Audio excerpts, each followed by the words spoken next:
एक समय नारद जी पृथ्वी पर घूमते हुए पृथ्वी पर मनुष्यों को नाना प्रकार की व्यथितों में जकड़ता हुआ देखकर अत्यंत दुखी हुए और विचार करने लगे कि इस पीड़ित मानवता को किस प्रकार दुखों से मुक्ति दिलानी चाहिए। जब हर तरह से विचार करने लगे तो उन्हें कोई युक्ति नहीं सूझी, तो भगवान नारायण हरि का ध्यान करते हुए वह मुंह से नारायण नारायण का घोष करते हुए क्षीर सागर की ओर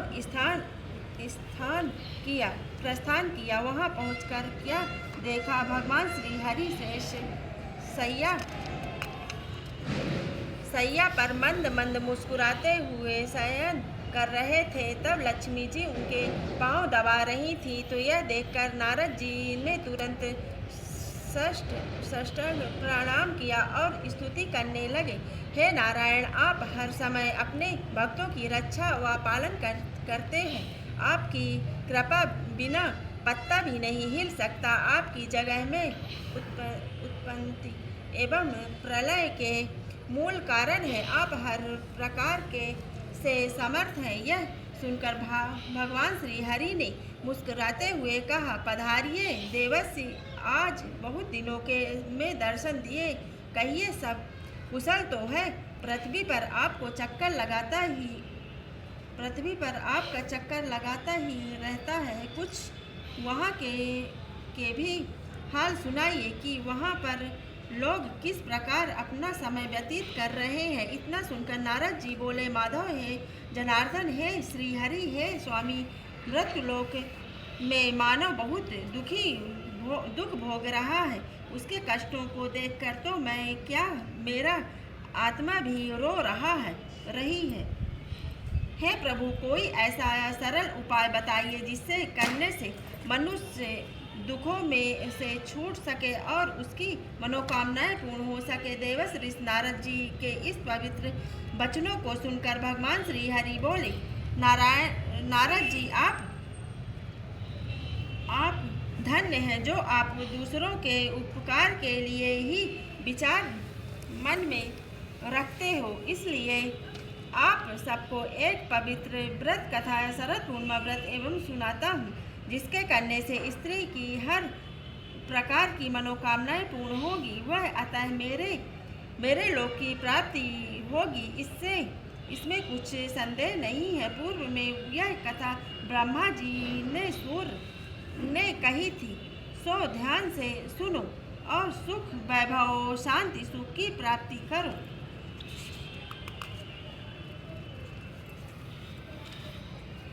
प्राचीन काल में एक ब्राह्मण की ब्राह्मणी शरद पूर्णिमा का व्रत विधि विधान से खीर बनाकर किया करती थी।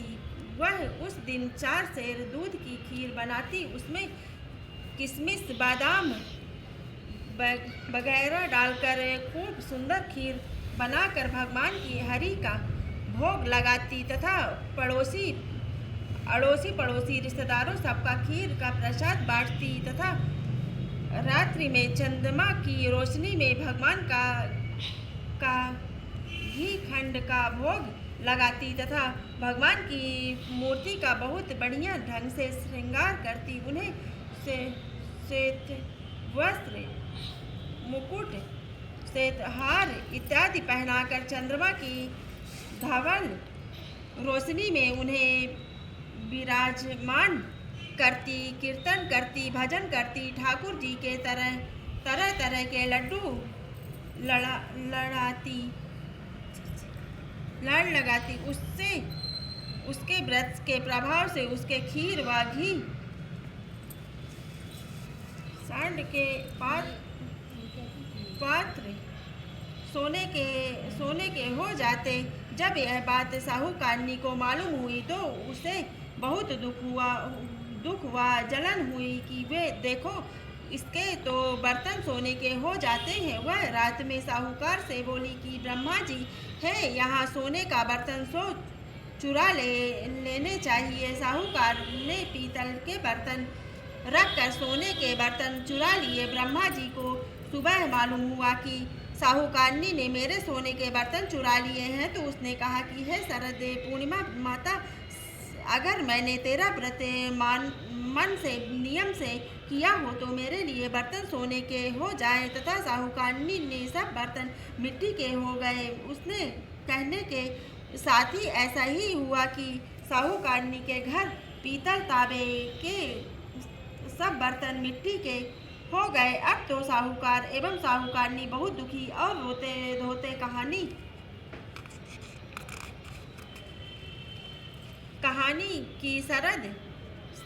की शरण में पहुँचे और जाकर ब्रह्मा जी के पैर पकड़ लिए और अपने किए की माफ़ी मांगने लगे। फिर साहूकारनी ने ब्रह्मा जी से पूछा कि हे माता जी, आप कौन सा व्रत करती हैं जिसके प्रभाव से बर्तन सोने के हो जाते हैं? तब ब्राह्मणी बोली कि मैं शरद पूर्णिमा व्रत करती हूँ, यह सब उनकी प्रभाव है। साहूकारनी बोली कि यह व्रत किस प्रकार किया जाता है, इसका क्या नियम है, इसका स्पष्ट उल्लेख करें। तब ब्राह्मणी बोली कि सब तरह के घर वह अपनी सफाई करें, श्वेत वस्त्र धारण करें, ठाकुर जी के भजन पूजन में मन लगावे, शेर दूध की खीर बनावे, ठाकुर जी का भोग लगाकर 6 हिस्सों में बांट दें। एक हिस्सा ब्राह्मण को दे दें, दूसरा हिस्सा पड़ोसी के बालक को दे दे, तीसरा हिस्सा गाय को दे दे तथा एक हिस्सा स्वयं सेवन करें। काठ के पटा पर एक लोटा जल भरकर रख लें, एक दीपक जलावे, रोली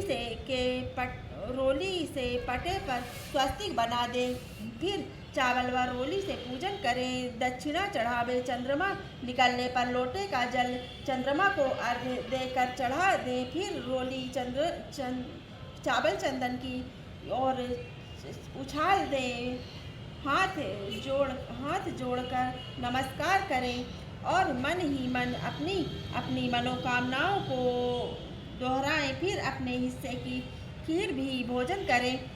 इस विधान को सुनकर साहूकारनी बहुत खुश हुई। उसने तभी से इस व्रत को शुरू कर दिया। इस व्रत के करते रहने से उसे 2 कन्या रत्न प्राप्त हुए। बड़ी पुत्री का नाम सुमित्रा और छोटी पुत्री का नाम सुनीता था। दोनों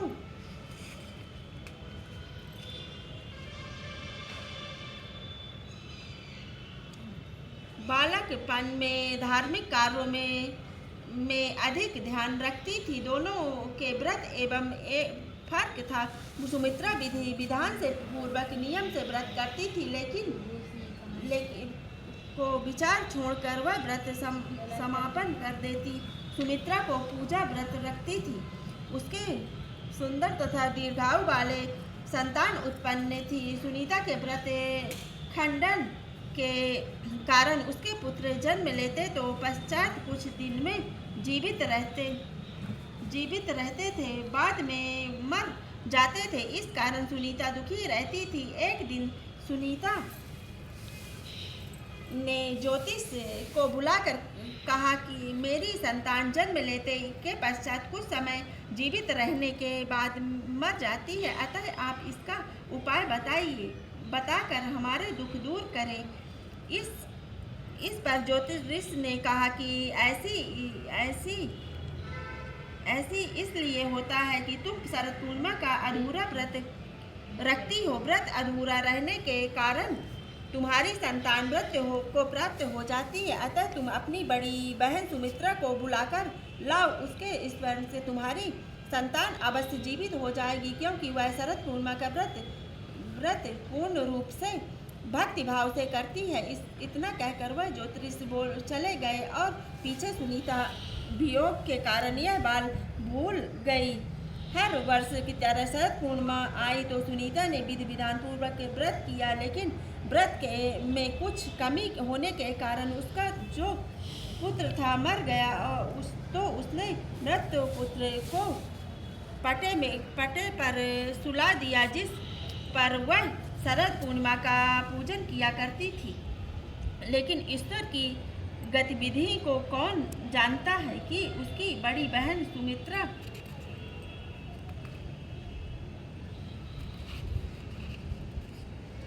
अचानक उसके घर आई और सुमित्रा ने के लहंगे का छोर व्रत पुत्र को स्पर्श कर गया। जैसे कि स्पर्श हुआ, पुत्र जीवित हुआ उठा। इस पर सुमित्रा बोली, अगर हम बिना देखे इस पटे पर बैठ जाते तो तुम्हारा पुत्र मर जाता। इस पर उसकी छोटी बहन सुमित्रा ने कहा कि यह तो पहले से ही मरा गया था, किंतु तुम्हारे व्रत के प्रभाव से यह जीवित हो उठा है। अपनी छोटी बहन को बात सुनाकर अब उसकी बड़ी बहन सुमित्रा बहुत प्रसन्न हुई। इससे प्रथम बार शरद पूर्णिमा का व्रत किया